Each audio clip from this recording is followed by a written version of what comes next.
The issues discussed on the Roll Call Room podcast do not reflect the opinions of any specific agency. Any characters discussed on this show may be fictional for comedic value unless you're a shitbag Steve. This podcast is rated explicit and listener discretion is advised.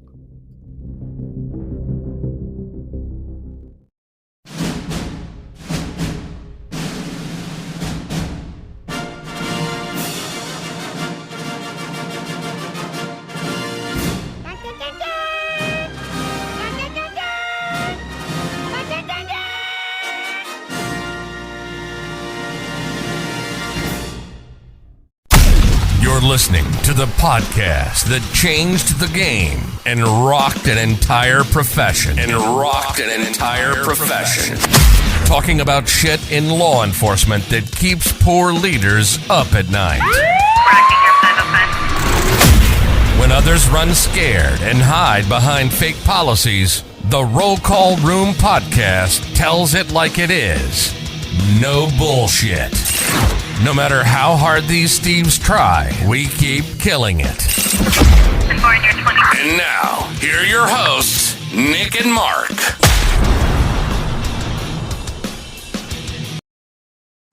All right, ladies and gentlemen, welcome to another episode of the Roll Call Room podcast. I am one of your dysfunctional hosts, Nick.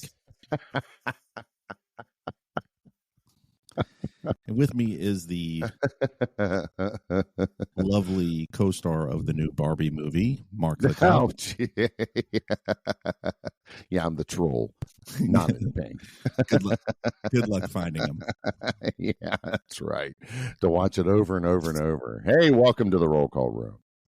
I'm pretty excited about this episode. It's an episode that's been a long time coming. I think let me give a very, very brief for those of you that are either just finding the show or just recently kind of got into it. I think from the beginning of RCR, the prep for these shows is very minimal. And I think that's been its success, which is there typically isn't any scripts. There isn't really very much note-taking. And we just kind of fly by the seat of our pants. I guess that's where lawsuits and everything come from. But hey, now we have the disclaimers at the beginning. Yeah. And so for this particular episode, it's been building up for quite a while. I've done a lot of research. Those of you that are not listening or watching this on YouTube, you're definitely going to want to switch over and watch the parts because there's going to be a lot of reference to documentation, which is going to show up on the screen during the video portion of this. And the only reason why I'm telling you that is because the majority of our listeners are either former cops or current cops, and we live and die by evidence. We live and die by documentation and proof.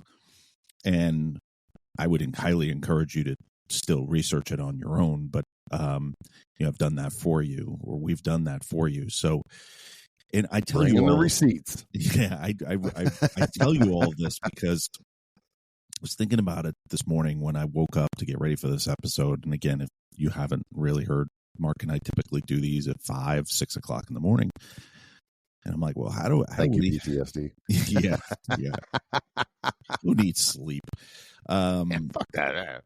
And I was thinking, how do we open this show? How do we explain why we're doing what we're doing? Because I know you get a lot of feedback, and I get a lot of feedback too from folks that are like, "Oh, you use all of you commanders or all of you chiefs," right. And I digress with. Yeah, we probably shouldn't use all of, but you have to understand when the majority, which is 90% and above, are terrible, terrible leaders in this profession. It's very difficult to turn around and switch off all to some of you. And it's getting worse. It's not getting better. So I would venture to say you're not going to see us change the verbiage in any way whatsoever of saying all of you and some of you. And if it's a matter of semantics for you, then probably this isn't the best show for you to be listening to. Yeah, maybe this isn't your show. Yeah, and But there is a lot worse shows out there. Yeah. If you think Nick and Mark are the ones grumbling, look around. Yeah. I mean, if you're a chief and you're a shitty chief and you're listening to this, why? Well, welcome, number one, and please give us a like and a share. Or the majority of them, specifically from my old agency, are sitting there with a fucking notepad writing shit down. Like, did you hear him say this about our agency now? Just fix your shit. We should be able to sue them somehow. Yeah. Well, yeah. Here, stop being shitty. Here's the number one clue. Pick up a Maxwell book.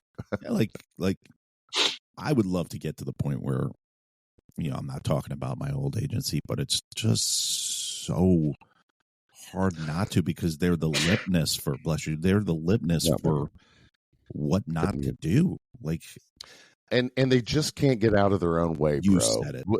Jesus Christ, when I saw that video the other day, the I Can't Breathe video, well, whatever knucklehead put that fucking T-shirt and a hat in their cruiser and let it sit on the street, and that inept sergeant that showed up that tried to give that action a just minute of like, this is justified. Well, it's like, where the hell are you all at? I was pissed off watching that video. Well, and I got some updates for that. And I really wanted to give it a win, Nick. Honestly, I really wanted to give that sergeant the benefit of the doubt. And if I'd have been the sergeant working that day, I'd have looked at that. I looked at the guy and said, you're right. Let me take care of this for you. And I'd opened that car and grabbed that shit out of there. And I said, I'm going to bag this up and I'm going to start a little investigation on my own. Here's my card. What else can I do for you? Well, that would have handled it. Those of you that have not seen that video, we've put it up on our social media. It was basically a auditor type that walked by and saw a police cruiser with a I Can't Breathe T-shirt on the passenger seat, like draped over the passenger seat, and a pig mask on the headrest. Yeah, and he called a non-emergency number or whatever he did, and a sergeant came and had some interaction with them, and then removed it. Well, it was bad. It was no empathy. Flippant. I mean, just like, sorry, I'm just talking over you, but no, you're fine. You're fine. It aggravates me sitting here talking about it, and it's like, now you're trying to portray professionalism and all that with your agency, and you got shit like this going on. It's like, come on, guys. Well, and so for an update for that video, so the officer who had that on his passenger seat, he got a 4-day suspension, and the sergeant that responded and was pretty unprofessional got nothing. And then I think from my intel that I heard, the lieutenant and the captain of that officer got written up. So I'm not understanding how the sergeant, who really that's not a proper representation of a good, transparent police department, got nothing from that, like no write-up, with comments like, I could see, I can see. Or yeah, I think it's difficult for you to remain anonymous when you're in front of me. Like, those comments, save that shit for later when you're talking to your fellow sergeants and you're making fun of the guy. Save that shit. It's just stupid stuff, man. And it gets better and better. That agency is like, it's like the gift that keeps on giving. And then, then but I digress, which is the reason for this episode. So when you were a cop and you would go to a call for service and you would see a young person that was fucked up, like they're not mentally fucked up. I mean, they're just moral compass is fucked up. They're a shitbag. Mm-hmm. And you'd go to the same place over and over and over, and you go, why is this person so fucked? And then you finally meet their parents, and you go, oh, I get it. This makes sense, right? Yeah. So don't fall far from the tree. Yeah, you're like, oh, okay, I can definitely see where this person gets the R gene from. You could break that down, what that R means. I'm not saying the word. But, like, when we talk about poor law enforcement leadership, I kept racking my brains out, and I'm like, how do chiefs and commanders get to a point where they're just so beyond fucking repair? Like, how have we gotten to the point in law enforcement where things are fucked up? And then you have to peel the onion and you have to go, well, where are they getting it from? Where are they learning this from? What's supposed to be the central hub? We know it's not the DOJ. I mean, because it's the DOJ. So but we're state and local, so yeah. But so federal law enforcement's fucked up on their own. Yeah, yeah. You and I've had off camera commentary about it, and judging from my LinkedIn, the FBI hitting my fucking LinkedIn every and I'm they're about hitting mine now too. Yeah, well, they're doing a crossover because they're hitting family members of mine too. So, and I'm not a conspiracy theorist. Yeah, I'm not a conspiracy theorist, but it's pretty difficult to turn around and you make a post about something, and then like 10 minutes later, I'm getting an alert. I pay the $39 to LinkedIn to know who touches my shit. Because I see every time somebody from my former agency is looking at my profile, and I just chuckle because I'm like, if you want a job, just reach out to me. You don't have to. Like, I can tell no directly. Yeah, you all know where I work. Like, just ask me if there's anything that's higher paying, and the answer to that is the custodian at my company makes more than the starting pay of a police officer at my old agency. So, we're hiring. But so long-winded is that it when you look at how these chiefs and how these commanders are getting to this point. Now, the sole blame doesn't land on this organization. Because I believe, individually, it's your responsibility to further your leadership training and not rely on one particular organization or company or whatever to learn your training. Like you going to the NA, the National Academy, the FBI National Academy, and you think that that's going to make you a leader when you're done with that training. Like you're going to get out of it, you get your yellow brick, and then you're fixed. That's not the case. And in most cases, it's quite the opposite. You have commanders that go to the NA that are fucked up to begin with, and then they get there and they become even more fucked up because their ego expands because they go to this long training with a bunch of other quote unquote leaders, and they do a circle jerk for a couple months, and then they get their yellow brick, and they're like, "Oh, I made it! I'm in an elite group." No, you're not. No, you're not. Your agency selected you because the National Academy allows a certain number of slots. Right. And they have to fill that slot.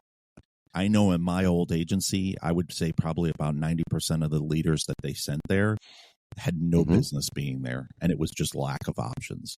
You had a 350-pound commander versus 175 soaking wet commander. They're going to send the 175-pound commander, because NA is very physical.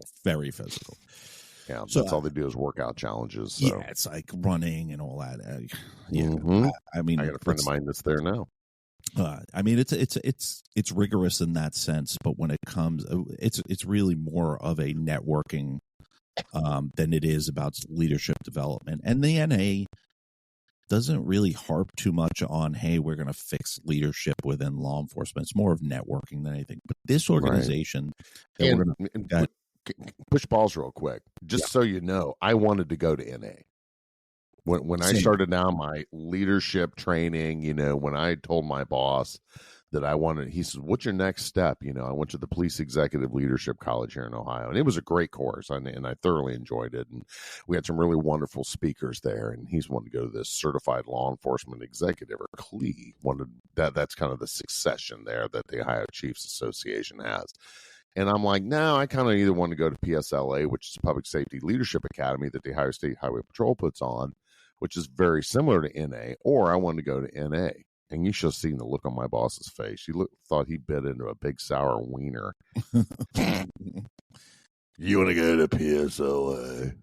Yeah, I do. I've heard great things about it. I want to expand my horizons.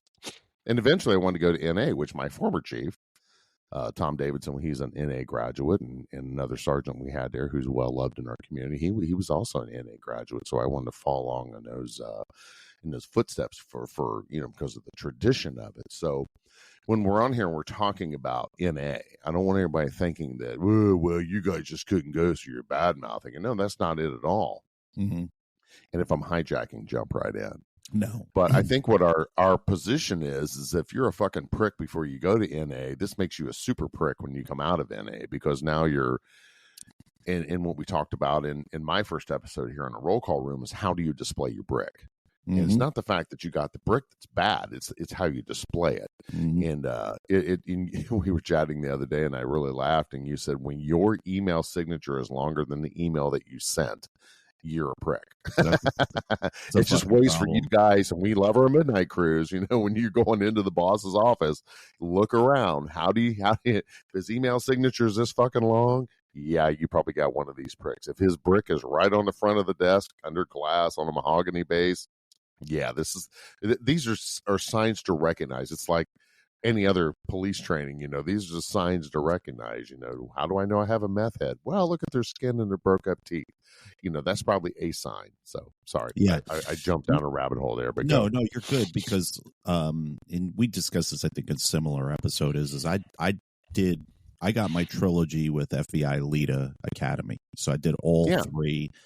I was on the path to go to NA, had I have gotten promoted to lieutenant, which was inevitable that it was going to happen up until what happened with me. And, I would have went to NA. But I had drank the Kool-Aid hardcore. I went through FBI Lita Academy, and the supervisory class was the best one out of the three. The other two, which is command leadership training and executive leadership training, fucking joke. Just joke. Really? Just an absolute joke. It was compounding what's already wrong with law enforcement. There was no forward thinking. There was no breaking the mold. It was more of like, hey, you have to recognize that you're going to have difficult people, difficult subordinates, and this is how you overcome it. Instead of empathy and understanding and understanding that the generation of law enforcement is changing. Like, right. The same way the way that we raised kids 20 years ago is not the way that we're raising kids now. You have to adjust according to the generation, and the new generation of police officers that are coming in. They're not going to respond to, spraying OC in the vents because you didn't fucking fill the car up with gas. I always took a swab and put it on the back of their locker in the locker room. Yeah, I mean the shit that we used to do. So you open your locker and you go take a piss. Yeah. I mean, I remember first starting out in law enforcement and going to my sergeant about something, and my sergeant was like, has the squad tried to fix it yet? And I remember being like, what does that mean? And then I quickly learned that there was self-policing before a sergeant got involved.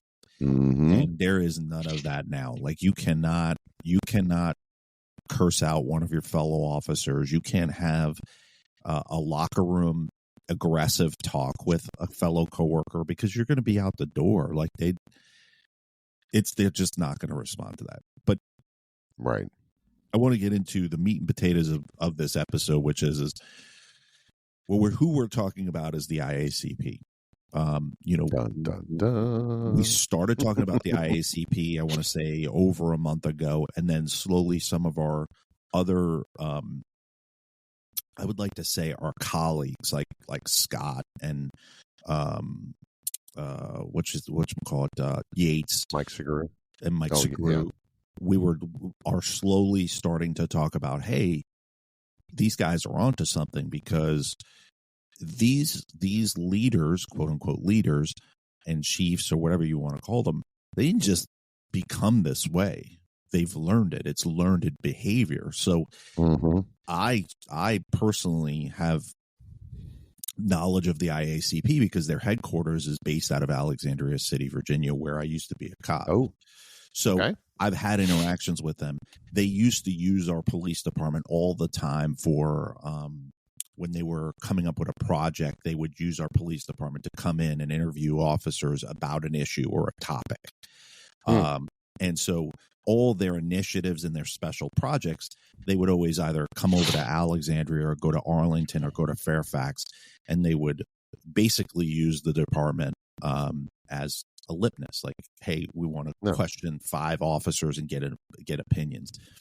And then you slowly learn that the IACP is kind of like their organized crime in the sense where they're the biggest game in town. And that joke will make even more sense when you see a commercial, a thing that Mark and I are doing.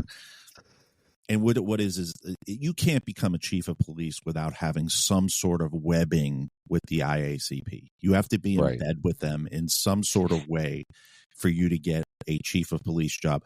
Let me back up.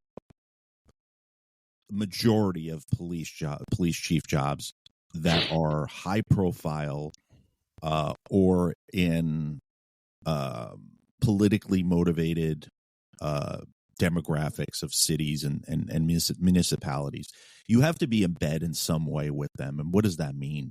Which is that you either have to be a member, you have to know somebody in there. There's a poll. The IACP has got their tentacles on almost every major law enforcement police chief process.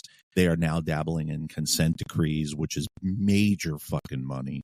Major money. I mean, if you don't know this, if your municipality has to be on a consent decree, you are not getting a consent decree for less than $1 million. Nobody is writing your consent decree for less than $1 million. And what is, those of you that don't know, like civilians that are listening to this, you don't know what a consent decree is.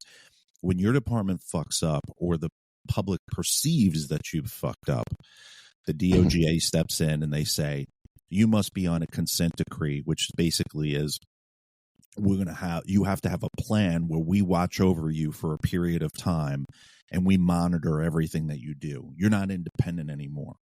Right. You have to have a structured plan. And this happened in Ferguson. I think Ferguson is still on a fucking consent decree. Yeah. And what it is that the DOJ has to sign off that the consent decree checks off all of these boxes, that you're being fair and impartial. There's no racial bias. There's a lot of structure. No, and that consent in the city of Cleveland is still under that boot heel, and they are just miserable. You know, once you get those people into your department, it's like it's hard to get them out. It's like getting rid of cancer. Yeah, you know? It really is, because they are a cancer on. They regulate your hiring practices. They monitor promotions. They do everything. It gets to the point where, like when the defund the police movement was going on, and the one organization, which I will not mention, was heavy into the defunding of police, and they were like, well, no more local police. We have the federal government will police. Yeah, like that's better. Prime example of what it would look like if the DOJ was managing local law enforcement, which is just absolutely terrible. You think it's fucked up now? Get the feds involved. It'll be fucked with a 6-pack of fucked. Well, and what we're talking about in this episode specifically with the IACP proves that, because the DOJ heavily relies on the IACP as an unofficial arm of the DOJ to help, I don't want to say regulate local law enforcement, but be a local resource. But where the water gets muddied is when money comes in. When money comes in. And let me go ahead and finish your thought. I guess I'm going to throw on. No. Through a past few episodes, if you've been listening in, we've all been talking about what's this hive mentality. And I think it really came together for me with our interview with Michael Segru, where we're talking about his book. And organically, we got onto this topic, and he was talking about how he was going for promotion, and here it comes, you got to be a well-rounded. And he was talking about how his commander said, you need to go down to dispatch and make sure everyone likes you. And we had discussed in that episode, and there was a couple other episodes, about how if I wanted to be a detective or if I wanted promotion, I had to kind of start selling my soul And you hear that a lot in a lot of police podcasts. That's, it's not a matter of you're a fucking subject matter expert. You want to go out and you want to be an FTO because you're a fucking hard charger and you're proactive. You're getting dope and guns off the street, which is what we all signed up for, because I did the same shit. And I got the same speech. Sagru got the same speech. You got the same speech. And we're like, wait a fucking minute. We're all strung out across the fucking country. Where are these commanders learning this? And then I read an article that Yates put out, and he was talking about unicorn leadership, to where are we all learning this at? And in Yates' article, he was talking about that now is a standalone leader versus management. So where are they getting this management at? And when several conversations on the sidebar that Nick and I had, is like, wait a minute, everyone here is an ICP member. And so we kind of put two and two together, and it didn't take long to figure out that this is the hive mentality. And if you got a guy fucking up, write a policy. We'll show you how to write the policy. So that's where we're going with this. Yes. Go ahead. And so when I said to you, I was like, you know what? I think the IACP is a 501(c)(3). And you were like, yeah, I think they are. And what's a 501(c)(3)? A 501(c)(3) is a non-profit organization. Non-profit. Let me say that for the third very crystal clear time. A non-profit organization. Okay. Yeah, it's like Jerry's Kids. It's like Make-A-Wish Foundation. Yeah, it is a non-profit. It is an organization that is not for profit, but it is, first of all, it's tax free. So you don't pay any tax as a 501(c)(3). Okay. And your organization gets that tax-free status because your mission is for the greater good and whatever or the IRS's thing is. But here's the thing about the 501(c)(3)s. Every 501(c) must file a 990 form every year with the IRS, and it's public. And I'm the FOIA king. We should get you a crown that says FOIA on the front. I got like one of Burger King, like one of Burger King crowns. It's a sidebar. I had somebody reach out to me that listens to the show on asking me instructions on how to FOIA my old police department because I FOIA'd them so much. But let me get back to this real quick. So I didn't have to FOIA this because it's public knowledge. And when Mark and I had some sidebar conversations, I said, listen, some of these organizations, I want to start talking about some of these organizations following the money. I want to start talking about organizations that are supposed to prevent law enforcement suicide. I want to know where that money is going. I want to start pulling tax returns. This was the first one that I pulled. And then I subsequently pulled other ones, including a foundation out of my old police department. And it is amazing what you see on these tax returns because this is what the federal government gets. This is how they file their taxes. And it's always astounding to me to see where money goes. And I even was shocked about pulling the IACP's tax return, so much so that I took a screenshot of the first page and sent it to Mark, and I said, you're never going to believe this. And I went, whoa, wait, because I was driving, and I remember getting it, and I'm like, I got to pull over and read this. Yeah.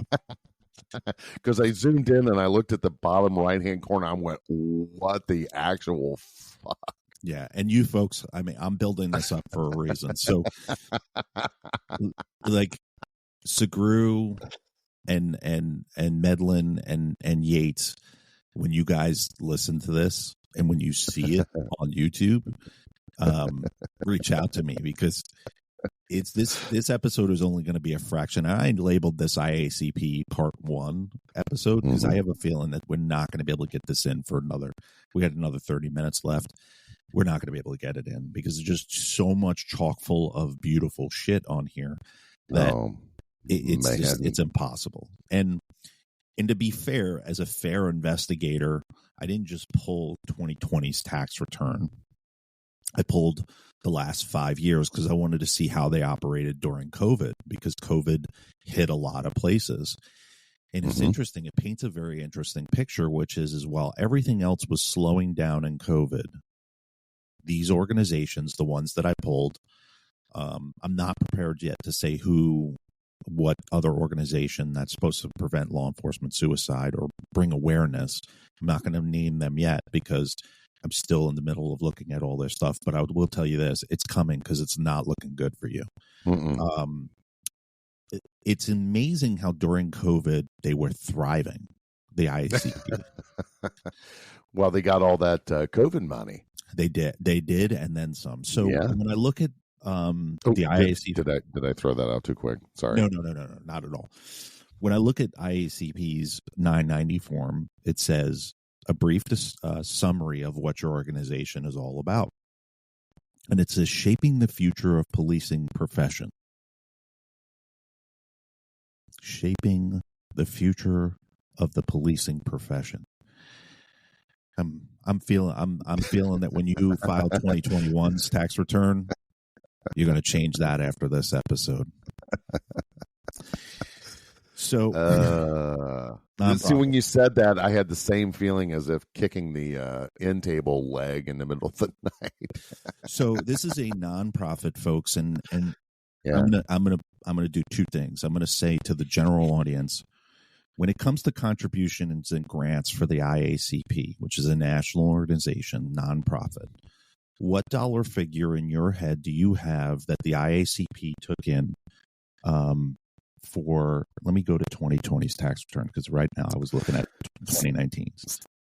See, here's where I wish we had a live chat, you know, to where we can, hey, wake up, motherfuckers, or, hey, midnight guys, dial in. Because I would like to pull the audience. Just take it, because I did this privately in some private conversations. Like, just give me a high number, and what do you think? This is where I'd like to have people start putting out. Like give us a guess. Yeah, how much? So this tax return for 2020 was submitted on 8/8 of 2022. 2021's tax return has not been submitted yet. So this is the most recent tax return available to the IRS. The 990 form by IACP. And when you look at contributions and grants of a national organization like them, I was thinking somewhere in the realm of maybe $1 million or $2 million bringing in grants and contributions. So, Me folks, too. get that number in your head, what you think is a national organization. And you might be listening to this and going, Nick, that's way too fucking low. And that's fine. Yeah. I was thinking like $500,000, like $500,000 would have been a lot of money. That's okay. Yeah. Yeah. So if I told you that the IACP this year that they filed brought in $19 million in contributions and grants, that'd be pretty high, right? For a nonprofit. That would be that's a shocker number. Well, it gets even better is the year before that they brought in 16 million. So they went from 16 to 19 million. Gets even better, folks. So on line 9, program service revenue. So those are the programs that they run, that they organize. They're bringing in revenue for those programs. So whatever special projects they have or whatever they get local law enforcement or national law enforcement organizations to buy into, they have to pay for those services. This is a nonprofit organization, right? Nonprofit organization developing programs to better the law enforcement profession. That's what they said in their summary, right? They're bringing in $10 million a year just for that. 10. That's a reduction because the year before it was 16 million they brought in. So they lost $6 million from last year to this year. Probably that's COVID. That's a COVID loss. But they're bringing in. I never knew this about the IACP. They have assets and investments. Nonprofit having investments. Well, they made $684,000 on their investments this year. They made $395,000 last year on their investments. So kudos to you. You benefited from whatever the stock. You doubled. Yeah, you doubled. You doubled yourself. Yeah, and we're going to get to their assets later because it's a doozy. So the total revenue that they brought in for that calendar year was $30 million. $30 million. 30. 30. Right. This is where things get really, really interesting. This is a nonprofit. Okay. Majority of nonprofits. There's one in particular that I remember being in the news was Wounded Warrior. Wounded Warrior got in a lot of trouble about 2 years ago, where you had board members that were raking in enormous fucking salaries at a nonprofit. So, when you strap in, folks. Nick just took the safety plastic off of the KY. So they took in $30 million again for the cheap seats, and out of the $30 million, they paid $14.6 million in salaries and other compensation. Say that number again. $14.6 million in salaries and compensation. And I want to emphasize on line 15 that says other compensation. We're going to get to that in a minute. Other. Oh, okay. Other. Okay. So the other part that gets interesting is other expenses. Other expenses. It's interesting. $30 million they took in, $14 million in salary, and their other expenses is $15 million in other expenses. So their total expenses was $29.9 million, which means their revenue, according to their tax return, was $33,000 this year, or the last year that they filed taxes. So they took in $30 million. And they're saying that at the end of all of their expenditures, like you balance your checkbook at the end of the year, out of $30 million, you wound up in your pocket for you to go to the Bahamas, your profit, $33,000. Okay. And I know those of you that are career investigators, your fucking radar is going off hardcore right now, because this is what Mark and I looked at on page 1. We're only on page 1.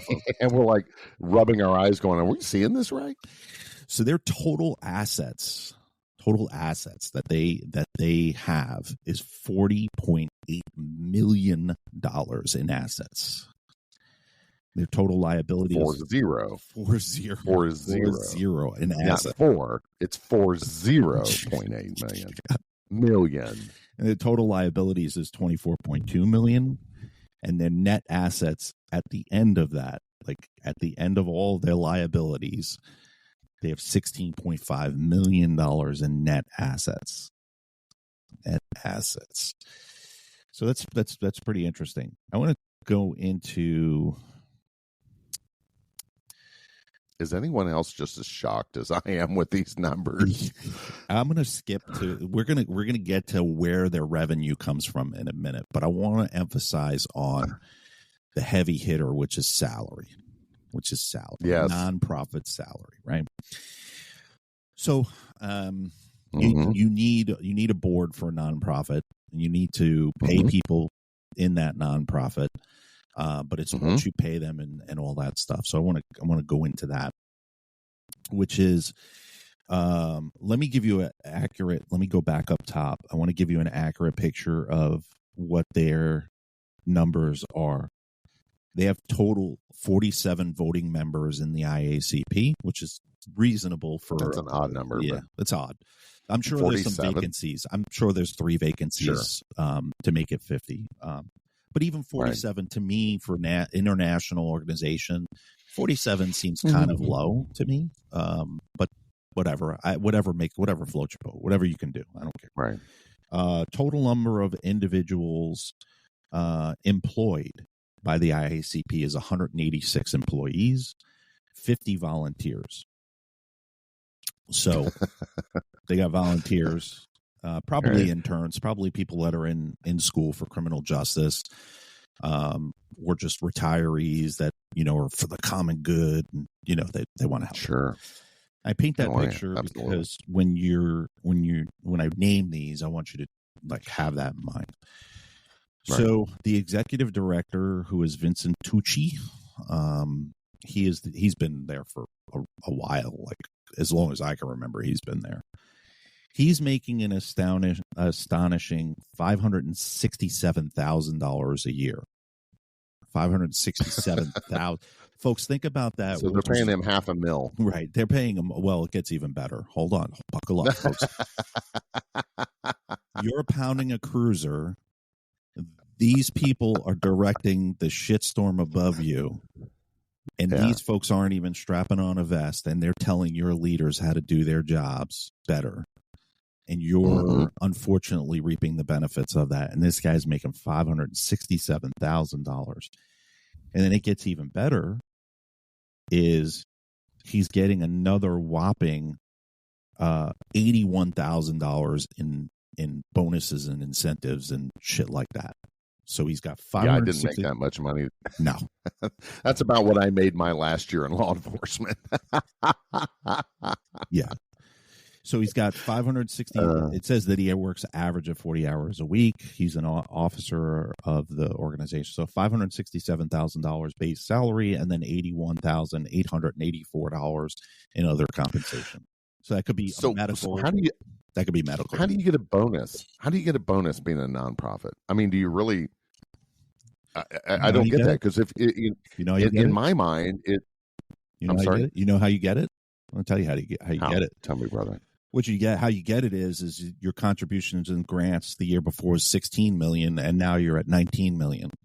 So you take the 16 and the 19 and you minus that, and then what they do is that plus they break it up, and that's people's bonuses. So government grants I don't have any proof that that's the case, but I'm sure if I deep dove and fucking did some subpoenas, I mean, the grant money that that the IACP is getting, we're going to dive into where that's going later on in the bottom part of their tax return, because they break down what their expenses are, and it's going to buckle up, because it's going to make you sick. Because if that salary doesn't make you sick, like his number two, who's the deputy executive director, is making $306,000 a year, $52,000 bonus or other incentive. The person underneath them, the number three in charge, director of policy and governance, is making $181,000 with a $52,000 bonus. The director of finance,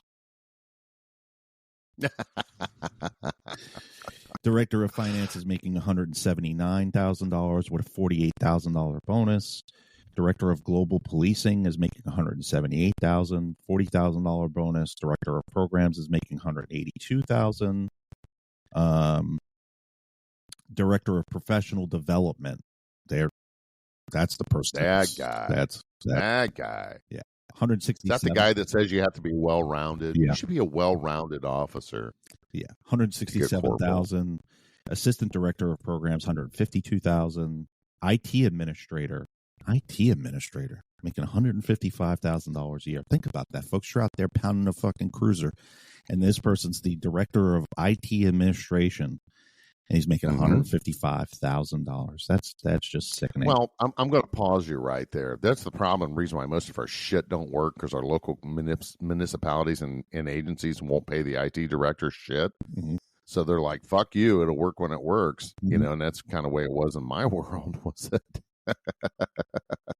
They wouldn't pay the IT guy nothing, so therefore none of our comm stuff worked with a fuck. So I don't have a problem with the IT director being that. What I have a problem with is that this is a nonprofit, and I don't know. Maybe it's in the labeling. Maybe I'm just naive. Maybe I always thought nonprofit meant we're just there to exchange dollars, because, when I was trying to create, and still am, I mean, just trying to create a nonprofit to get officers to Washington, D.C. so they can experience it. And as well as I do, just going down for police week is very expensive. It's $1,500. Yeah. And trying to, I don't want to say convince, but, to present that to your wife, it's like, hey, we want to go to D.C. to memorialize those that have fallen. Or you want to go to Disney World with the kids, guess what? The Disney World trip to the kids is going to win out every time. But what I wanted to do was create this nonprofit to get guys down there so they can have the experience, to start the legacy.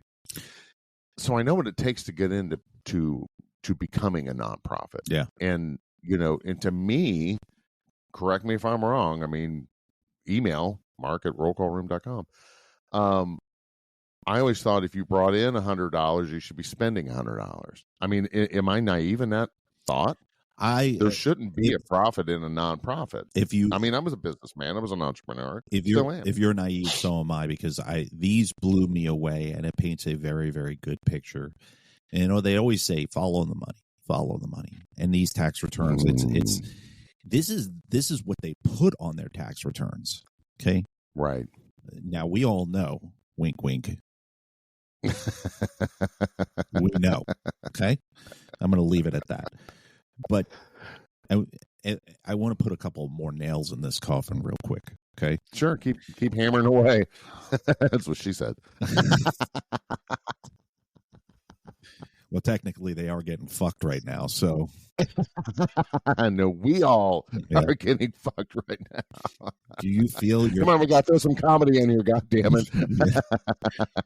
Do you feel your head swelling up, IACP? Because I'm mind fucking the shit out of you. No, their face should be red right now. It's like, oh, those guys. The funny part is that I think the reason why nobody has brought this up is because a law enforcement podcast would not bring this up, because most of them still have their toe in the water. They need the IACP for. I don't need you for shit. Well, yeah, and we don't need you for shit. But the problem is right now is that the facade's starting to crack. We're not I think we're the ones that started the ball rolling. But there's some momentum behind this right now. And there's some momentum behind, because we're not the only ones that's questioning. Mm-hmm. Get out there and get to reading. I'm not going to lead you to it on this episode. But with the first there was a good friend of mine. Well, there's a friend of ours, and we're going to try and get him on the show. And I don't want to blow her nut early.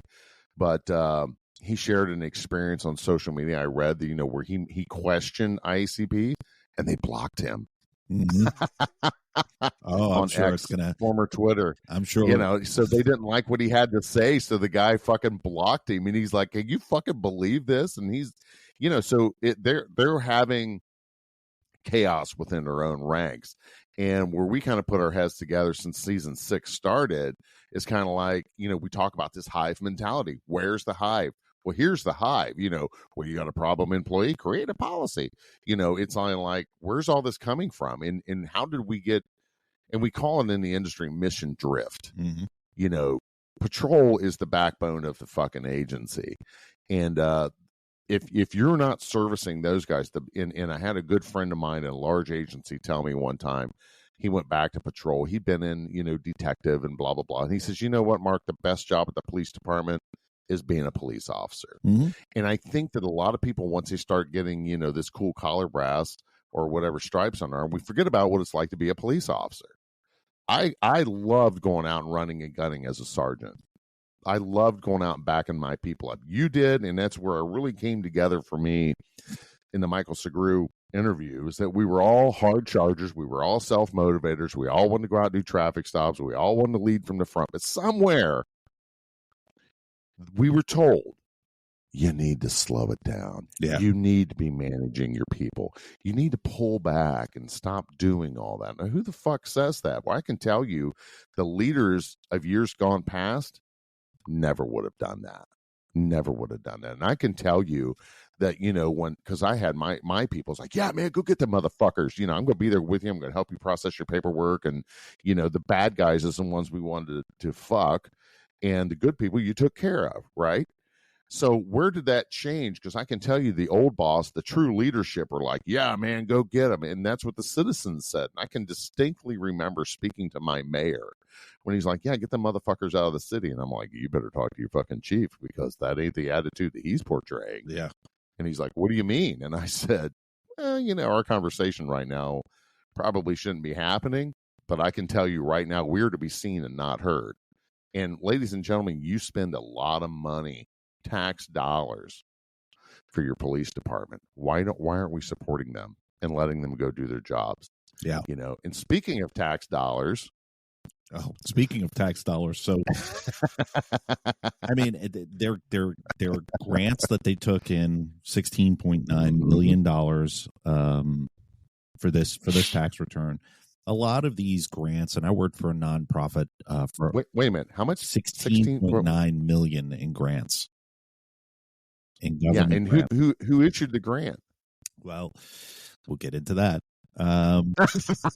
Stay tuned. How are we doing on time? We got about 15 minutes, but we're going to get to the point where this is going to be a multi-episode, isn't it? Multi-part. All right. So the other part in subsection 8 of the 990, and I'm giving you these subsections because, again, just like the media is, you should be looking up. Just go ahead and go in Google and put IACP tax return, and you can access their 90. It's that simple. And I'm telling you these sections because I want you to literally go pull it. You can pull it up on your phone. And in subsection on page 9, you'll see where it says subsection 1F, all other contribution, gifts, grants, and similar amounts not included in above.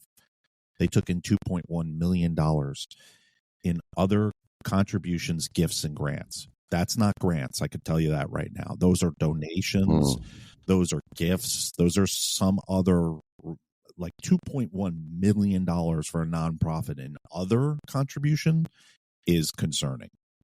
Where is that coming from? Because that's not chump change. You can fund a small police department with that amount of money. Oh, easy. So or you could fund mental health services. You're jumping the gun, buddy. Instead of giving, jumping the gun. She tells me that all the time. I came too soon. This is where this topic of conversation comes up, because when you look at the IACP, you look at what their focus is, you look at how they're trying to tackle the epidemic with law enforcement mental health, and you see that they're not doing it. Hold on, I gotta get rid of my cat. I was gonna say, it looks like Kitty's back there. You moved the stormtrooper helmet. I liked it up where it was before. Oh yeah, I need to where it was sitting over your shoulder. My wife's like, who's in the room with Nick? I said, it's just a helmet.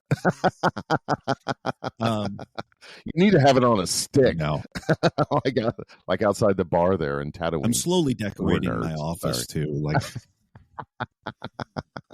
see, you look like my bourbon and my booze collection. Everybody thinks I'm an alcoholic. Yeah. So. If I wasn't on the road more times than not, I would.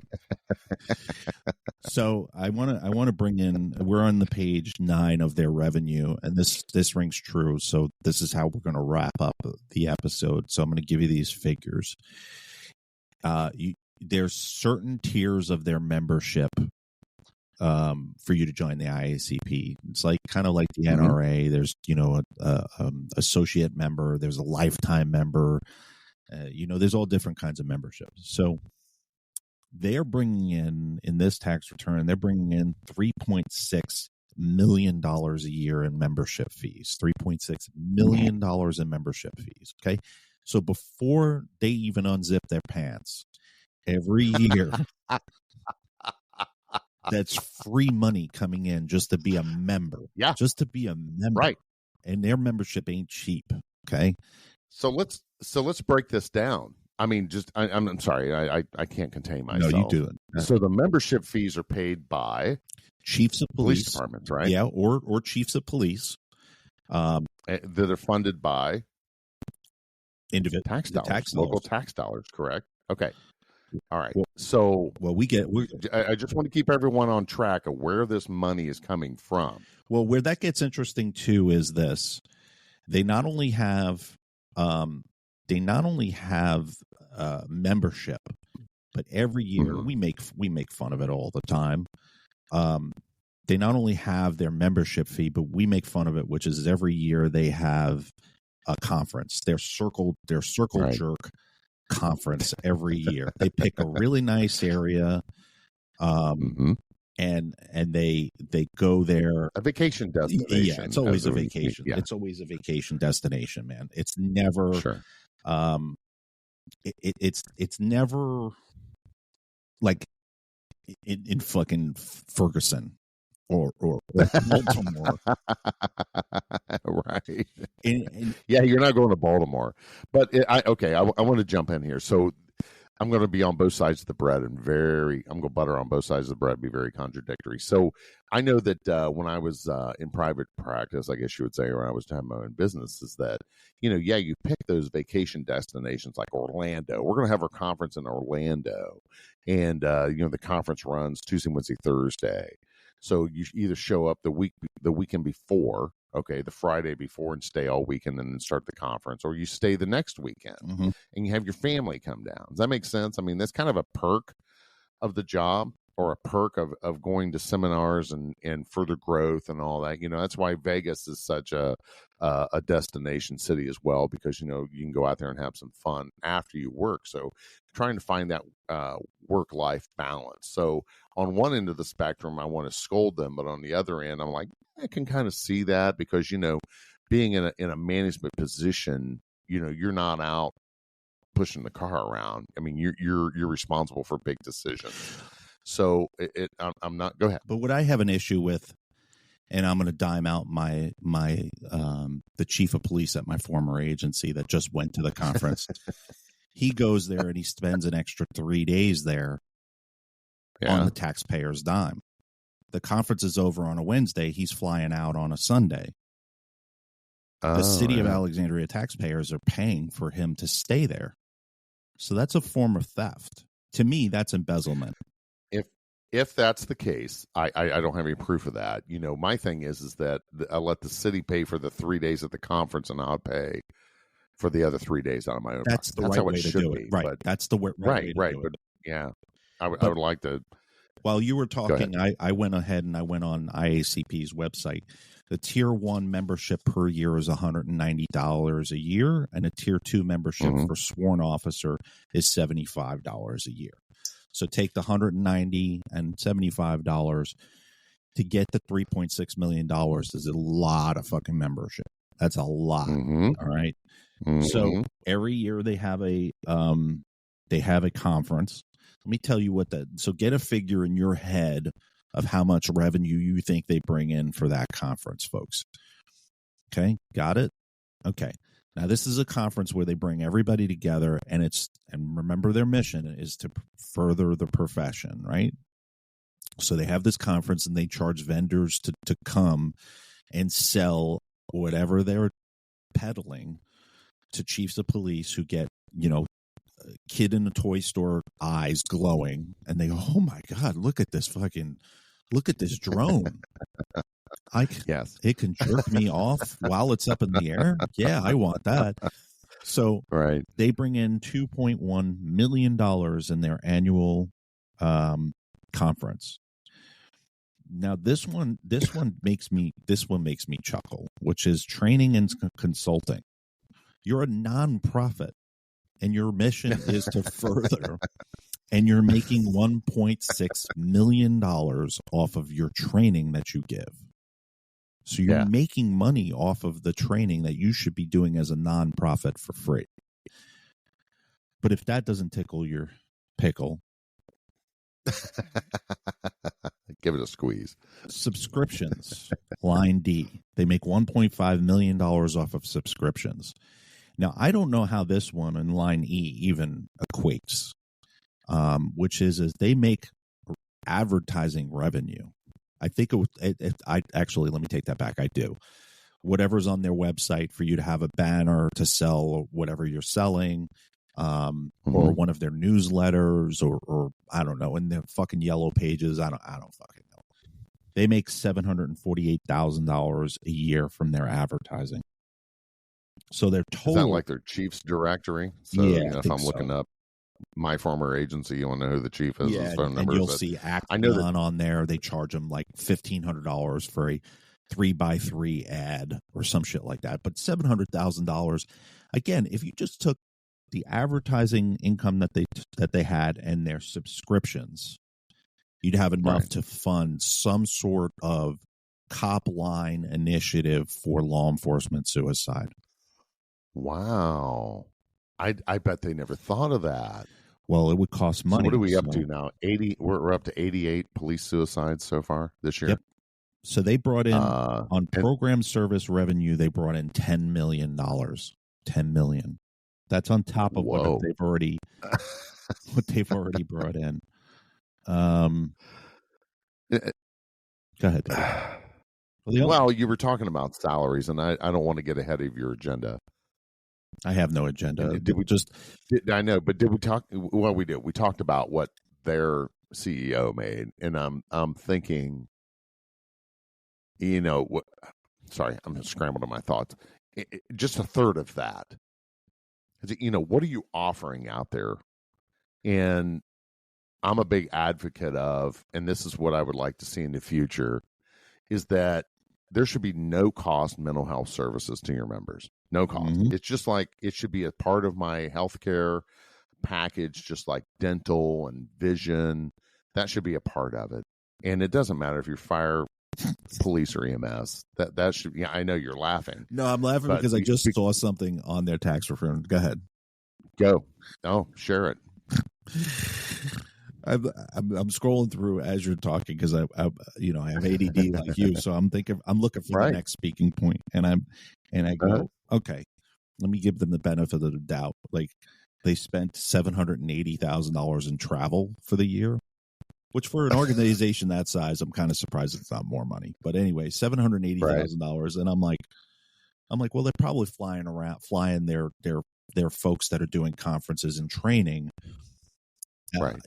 To get better skills. The only way you become a better trainer is to go to training and learn how to further your skill.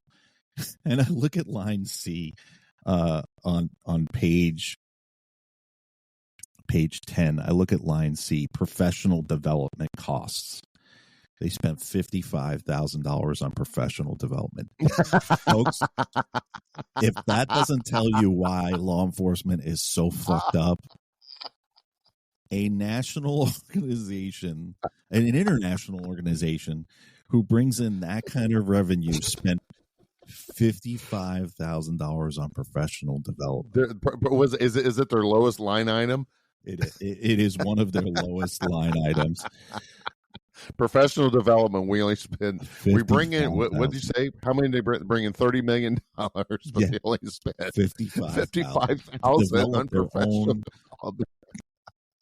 It's incredible, man. If that doesn't say it all, I just. You heard it here first, officers. This just came along organically. I did not know that was there. No, I didn't study it. That wasn't even one of my highlighted things on the tax return. It just happened to catch my eye. Well,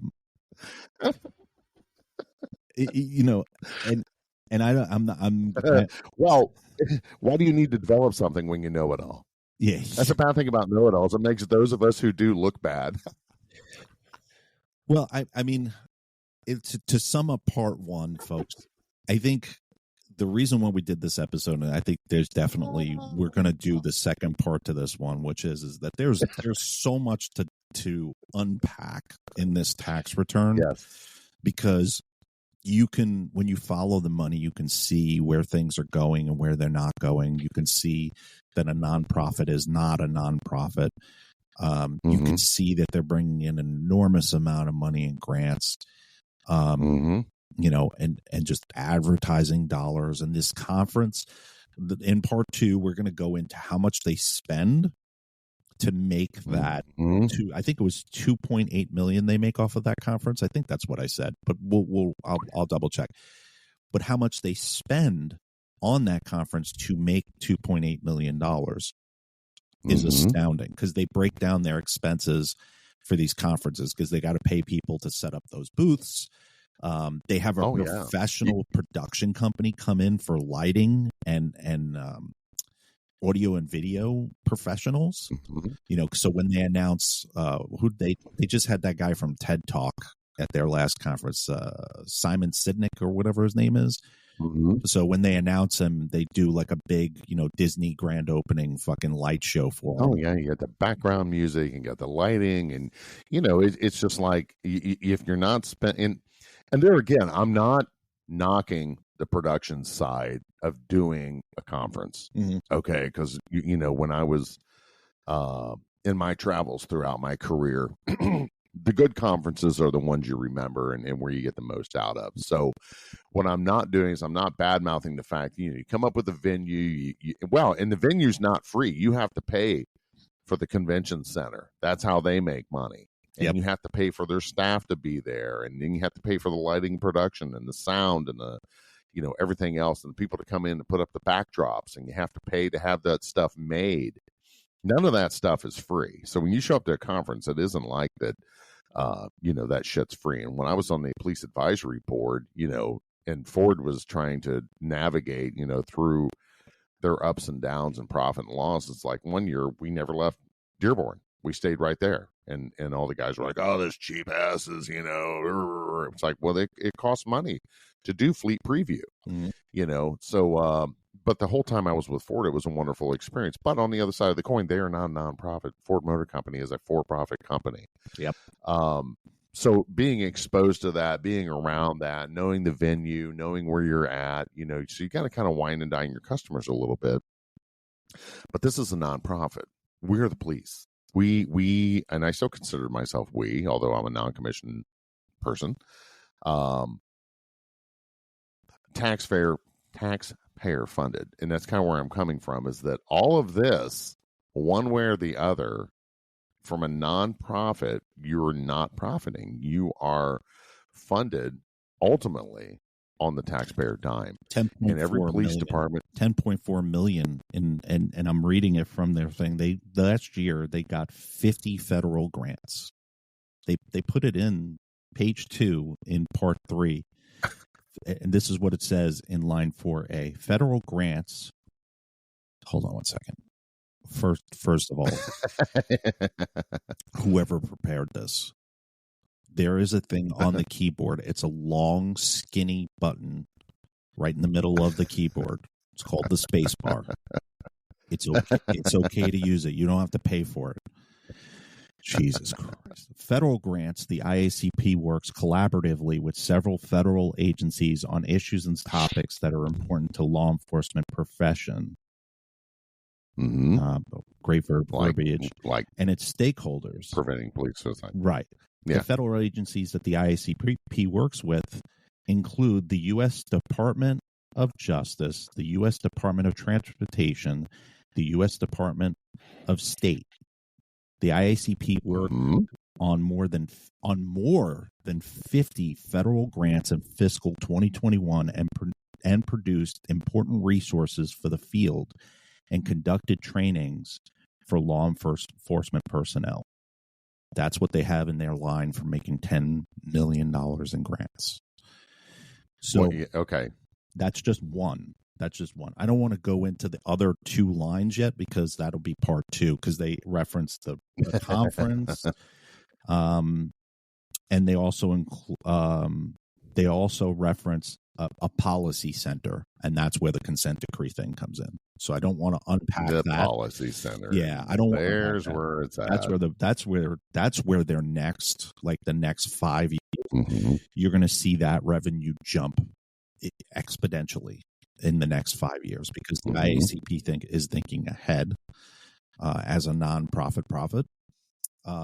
They're thinking, where do we get our big bang from? Consent decrees are huge. Acceptance and inclusion and equality and all that stuff, that is the big money maker.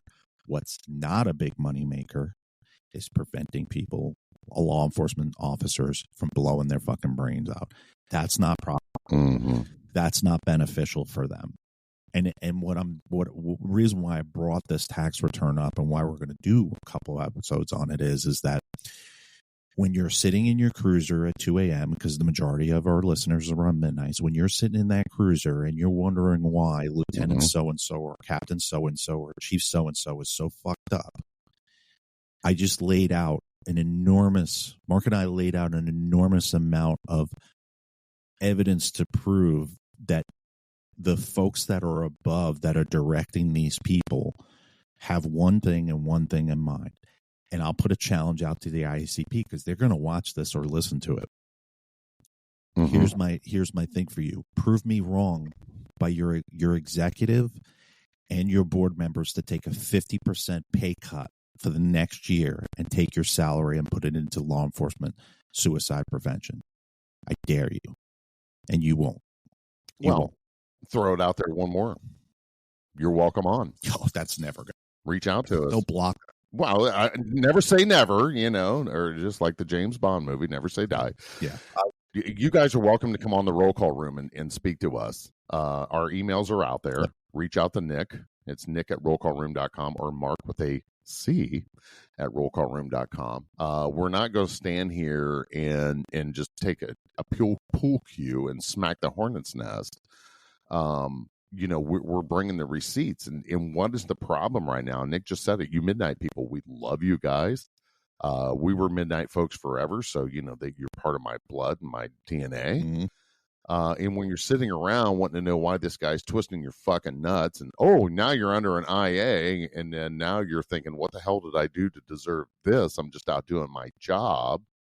And now I'm getting persecuted for doing my job. What do you guys want me to do? Sit here and do nothing? How many times you said that? So where's this all coming from? What are we doing actively to prevent police suicides? And I'm going to finish my rant was that this should be a no cost to the member service is your mental health services. It should not be transactional. Yeah. It shouldn't be that I have to go through a list of therapists and try and find a first responder therapist because, I'm getting calls and chats with first responders that, I went to Dr. So-and-so and I told them about A, B, C, and D in my job. And they were in tears when I left because, the first responder fucked up the therapist, So, that's so many different layers to that onion, but we shouldn't be paying for mental health services. There's every reason in the world why we as first responders are fucked up. Having said that, why isn't mental health services part of our healthcare package? It should be just the same as dental, as vision, whatever. It shouldn't be, you get 5 visits. So I can tell you right now, I've been in therapy since 2010. I'm not done. Matter of fact, I got an EMDR session coming up next week after the holiday with my therapist. So it's ongoing. They're like, this is curable. No, it's not. I've a 10 of 10 with PTSD. I went through the process of the stellate ganglion block, which is wonderful. Shout out to the Chip Terry Fund. But I'm not seeing that in this tax return. I'm not seeing, they're talking about education. What are we doing to prevent police suicides? And I was just infuriated on the Shield Within where we interviewed a subject that's in the Office of Mental Health. And right after that, we had an Ohio officer go home and kill himself. Los Angeles County Sheriff's Department, where they had 4. 1 active duty and 3 retirees killed themselves within 2 days. That's horrific. Yeah. And everybody's just like, well, whatever. Like what I brought up in one episode, where I was talking with Dr. David, and I said, back in the day, he never had so many people with gun cleaning accidents, because that's what it was back in the day. Yeah, it wasn't labeled suicide. The guy went home and fucking blew his brains out cleaning his gun. Really? We are experts in weapon safety. I never believed that. I always thought that was horseshit, that they were just 100%. framing it. So yeah, New York City was famous for that. It's nothing new. Yeah. Yes. Yes. And they didn't address it. But just like it never happened. I'll sorry. No, you're good. You're good. I'll say this to kind of close us out too is if you don't think it's politically motivated, this organization, this tax return is just it's the who's who. Why IACP, a nonprofit for law enforcement, is spending $1 million in lobbying non-taxable income, the non-taxable amount. They spend $1 million lobbying, and the lobbying expenditures that they spend yearly.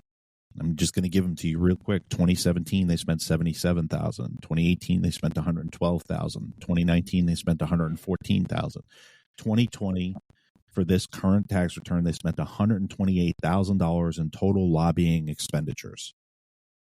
Man, that's a lot of money for Lobbying. lobbying. $1.1 million. So $1 million that's non-taxable, but $128,000 is taxable. So the way that the nonprofit is allowed to work is your maximum amount that you're allowed to not pay tax on is $1 million.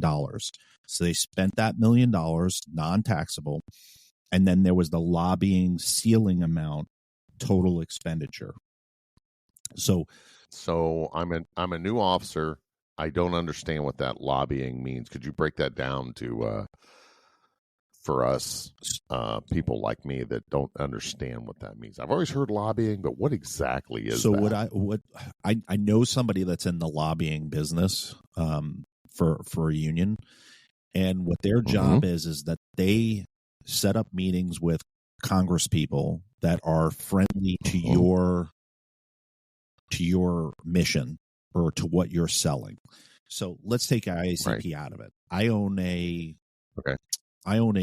corn. I'm part of a corn conglomerate of people, of corn farmers. What I do is I go up to Congress people. There's an agriculture bill that's about to come up, or I want a bill to be introduced to cut the cost of grain or whatever it is that I feed my cornfield with.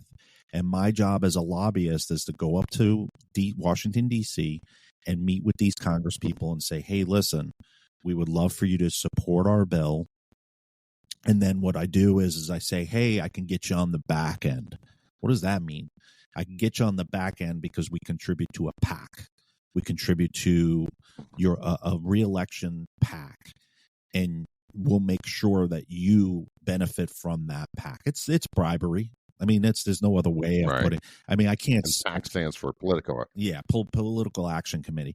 Like, I can't sugarcoat it anymore. Lobbying is basically, it's like you do me a favor, I do you a favor. It's very rare that a congressperson or a senator will turn around and go, "Oh, you want me to vote for this agriculture bill? Sure, why not? What does it do to benefit me and my constituents?" And more likely, it's what does it do to benefit me, not the constituents. Me. They don't give fuck them. They don't. What am I getting out of this? But my whole thing is that if they're spending $1.1 million in lobbying, what are they lobbying for? Because I got to tell you, folks that are sitting in a beat car right now, have you been benefiting a lot lately from fucking anything that's been going on? Where's that money going to? Right. And I venture to tell you this, and I'm putting myself out on a limb here. I bet you that lobbying is lobbying for more grant money. That's what that lobbying is for. That is making sure, because they don't earmark grants anymore. Back in the day, every year, nonprofits like this were automatically earmarked for dollars for grants. So you didn't have to put in every year what you were going to do with the money, how you're going to spend it, all that. You didn't have to do that. You would just earmark. Right. That went away during the Obama administration. So now every year, nonprofits, specifically for DOJ grants, have to put in every year for a nonprofit. All the IACP does is they just change the date and they resubmit the same thing, because nobody's doing what they're doing and nobody is internationally recognized like the IACP. So they are earmarked. Right. It's just you're not earmarked for the same dollar amount. Year to year, this year might be 10 million, next year might be 5 million or $100,000. And that's scary for a nonprofit, because when you're making $580,000 a year in salary and you not knowing what the federal government is going to give you from year to year, it's pretty scary. Right. So you're going to spend $1.1 million to make sure that your name is mentioned in these subcommittees for DOJ and all these other organizations. Oh, yeah. And the thing is the IACP's got the DOJ by the balls, because the DOJ can't go anywhere else other than the IACP. The FOP is not prepared to do what the IACP does. They're not. They're a national organization, but they're nowhere near close to the IACP. So they got them by the balls, because they got to give this money away. As that's how the federal government works, is there's grant money that has to be given away. It's use it or lose it. Right. And the IACP is just fucking cleaning house. You look at this tax return. I mean, Mark and I just touched the absolute tip of the iceberg with this stuff. And that wraps up for this episode. And we're excited to do the next one. And we will try and get the next one, the second part to this, probably a week after or 2 weeks after we get this one out. Don't want to keep you hanging too much, but I hope you enjoyed this particular episode. To sum this all up, and we'll do a better summary on part 2 or 3. I don't even know how many parts we're going to do to this. As many as it takes, as they say. Is this. And I said it at the beginning of the episode. The reason why your kid is so fucked up is because mom and dad are meth heads. And they just fucking... they're just, they're just fucking in public, and they're just doing everything that they should be doing.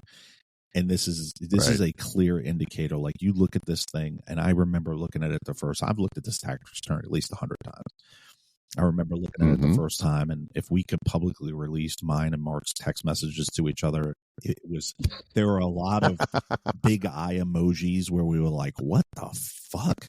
Like, it's just, shit. If I did this and I was a nonprofit for like some kids youth program or some shit, I'd be audited. I'd be in a lot of fucking trouble. Yes.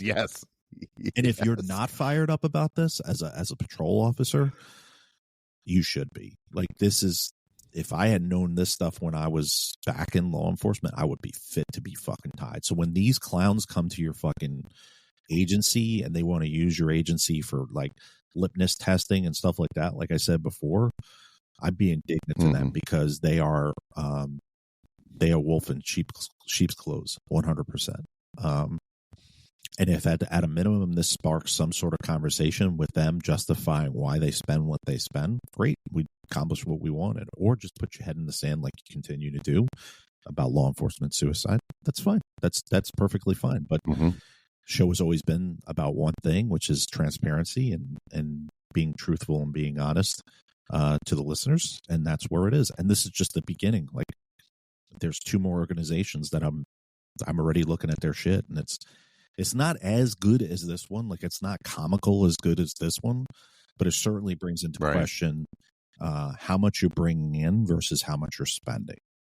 And then your mission statement is to prevent law enforcement suicides, but you're spending a shit ton of money on stuff that has nothing to do with preventing law enforcement suicide, like stuff like that. Or police organizations that are taking in boatloads of money. And what are they doing with it? Like, it's just bad. It's bad transparency. Like, you can't turn around and hold people accountable out on the street for cursing at citizens and doing stupid shit. But meanwhile, behind closed doors, you're putting tax returns out like this. Like, this is just blatant. Right. Like, just blatant. What? Close us out, Mark. Tell us, give us words of wisdom. You realize you're talking to me, right? And to all crews out there, man, take care of one another. Nick and I made it out, and we're on the other side. You do have a voice. Podcasts like this are cropping up everywhere. Nick, I always want to appreciate your leadership. Thank you, buddy. In doing this, because the Roll Call Room is the original gangsta OG. And there's been several other police podcasts that have come out and modeled the Roll Call Room, and that's real evident, because just go down Nick's resume and see, he was a guest on this one, he was a guest on that one, and including my show, this Shield Within. Love it. So, and there's really good ones, and then there's some that did like 8 episodes and gave it up. Doing a police podcast or a police-related podcast is difficult. I mean, you have to have the passion and the drive to do it, and I appreciate sharing the console and the microphone with you. Thank you, buddy. As many as we can. Our commitment to you as the listener is to try and get at least 2 shows out to you a month, if not more. Nick and I both work, and it's very busy because we start this. I text him what time? 5:05 this morning. Hey man, you up? He's like, yeah. Man, I have my coffee in my hand. Locked and loaded. Yeah, locked and loaded. So there is a lot of organization. There's a lot of money you need to spend on this. But at the end of the day, we do this for you guys because we love you guys. We were those guys in the cruiser, and I got all melancholy in the last episode where Nick was talking about my first interaction with the roll call room. It was at 1:20 in the morning when I text him, and I just left a dead body call. And I'm like, hey, and then roll call room was on because it was always playing in my cruiser at night because, my boss liked to check in on me and see what I'm doing through the camera system. Dicks. Yeah. Anyway, take care of one another. Keep your head straight. Remember, practice the 4 F's: family, faith, friends, favorite activities. Keep that work-life balance. Don't let the PTSD creep in and where you're self-isolating and sitting at home drinking, watching sports, and when people call you don't do anything. Remember, keep friends that are non-law enforcement or non-fire. They keep you real and they keep you grounded. I was speaking with one of my former officers who quit because the chief fucked him. So he's now working for another government agency. But, he always had that good work-life balance. And when he was off work, he left the radio at work. He left the uniform at work. He would even leave his cell phone there. But I'm like, bro, you have to take that home. I mean, you don't have to keep it on you. Just keep it with you. Yeah. But no, he's like, no, when I'm home, I'm home. When I'm at work, I'm at work. And I don't blend them. And I used to think, how do you do that? Because I was the type of guy that, I see a guy out on a crime scene, I'd roll up, hey man, you good? Do you need any help? Or, I was a cop 24/7. I mean, but that was the mentality that I was brought up in, is that this is a lifestyle, and then it chooses you, you don't choose it, and all those other cliche terms.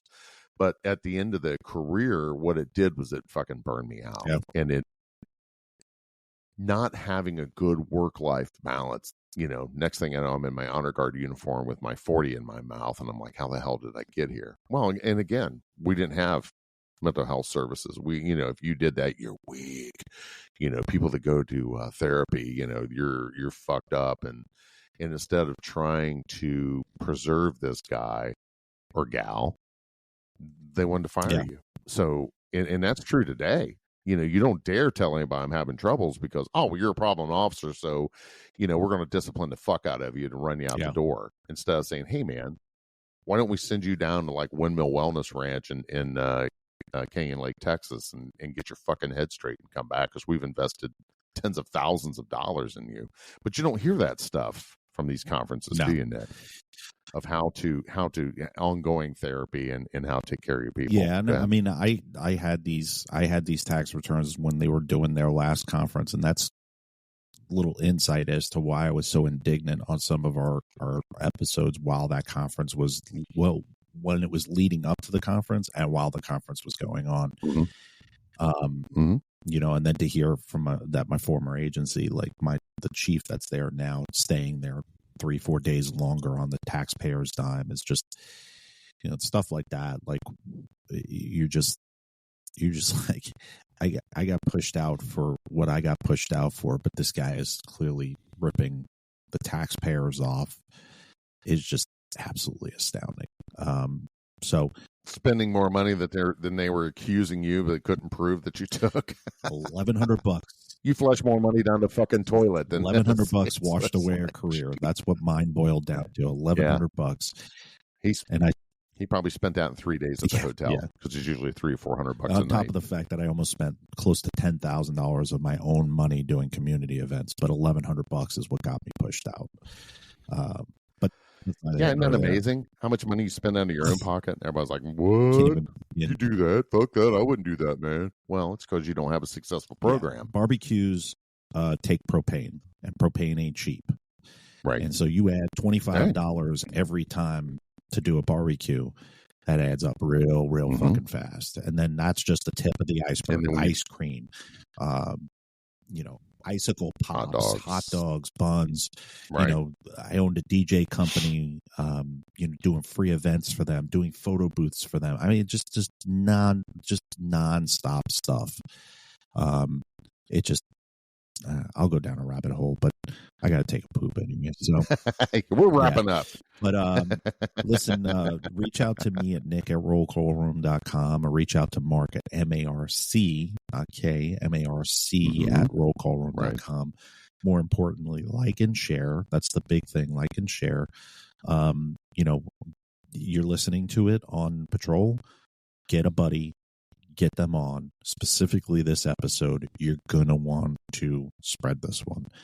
Check us out on YouTube, our YouTube channel. We put all these videos up there. This one in particular, you're definitely going to want to watch on video, because I'll put up snippets of the screens that I'm talking about, just so it's more a validation than anything. It's more of like, hey, we're not bullshitting you. This is legit. This is real. Go on Google, type in IACP tax return, and you should be able to get the last 5 years at a minimum and just scroll through it. And then I guarantee you're going to be on your phone looking at it and going, holy shit, Nick and Mark are fucking right. This is crazy. They always come back and say we're right. That's my favorite part, is getting a message. See we're the trendsetters here. That's where I was going with that earlier, and I digressed off. This podcast is the original gangster. We're the OGs, and Nick has the fucking cojones to stand up and say, "Hey, look at this, man! I paid for it." Well, but what happens? Poor law enforcement leadership or management, they're not leaders, is what contributes to a lot of police suicides. And in 2019, when the roll call room was born, you were the first one to say, no, you people suck. This manager's a fuckhead. This guy's fucking insane. He has no business being in management, but through attrition, you pushed him along. And that was just so offensive. But, and then up until that point, police podcasts were like, oh, well, the Glock Model 19 is a great gun. It's all like, fuck that. It was boring as hell. It's all like old stories. Exactly. And yeah, the job's great. Blah, blah, blah. And listen, the job is great and everything, but the funny part was getting pushed out, thinking that would silence it. And I think my old agency made a really critical error, which is I'm way more dangerous now than when I was with the agency. I have so much more freedom to say and do what I want, and there's zero as long as it's factual and it's not I forget what the attorney said when it comes to libel, because a former lieutenant just threatened me on Facebook that he was going to sue me personally for libel, and I forgot what the other one was. Slander and libel, which is that it has to harm your reputation in some way. You're not a public figure. You have no reputation. You're not. Me telling them that you're a poor leader is factual. I'll line 5 people up that'll prove it. And you'll spend hundreds of thousands of dollars to sue me, and I'll just and you better win, because if you don't, even if you do, he has to pay your attorney fees. Even if you do win, even if you did win, I would take you to appeals court, and then after you won appeals court, I just filed for bankruptcy. So, you're not hurting me, but you just spent a bunch of damn money. And by the way, boys and girls, when you're talking about I'm going to sue you, minimum is $345 an hour. Good luck. That's what I had to pay to defend myself in civil court. And I'm not going to hire anybody. I'm going to defend myself. And the reason why I would do that is that any judge in the world is going to have an enormous amount of sympathy, and the trial is going to take forever because I'm going to file the wrong motions over and over and over. And I'm just going to go like this, Your Honor, I don't know. I'm not an attorney. So I thought this is what I filed. This isn't what I file? Oh, I'm sorry. Can I file something different? Can we delay this another month? That's what's going to happen, Lieutenant so-and-so. So, but I digress. Folks, take good care of yourself. Make sure, like Mark said, make sure you're taking time for yourself. The holidays are approaching us. Reach out to Copline if you're dealing with something. Please reach out to Copline. I really want to push that this holiday. Or reach out to Mark or I, and we will steer you in the right direction. This is a tough time for everybody. The world needs you. Tough time for everybody. The world needs you. Be here tomorrow. Alone. You're not alone, and stay tuned because part 2 is going to come soon. So take good care of yourselves, folks, and have a good day, night, evening, whatever. All right.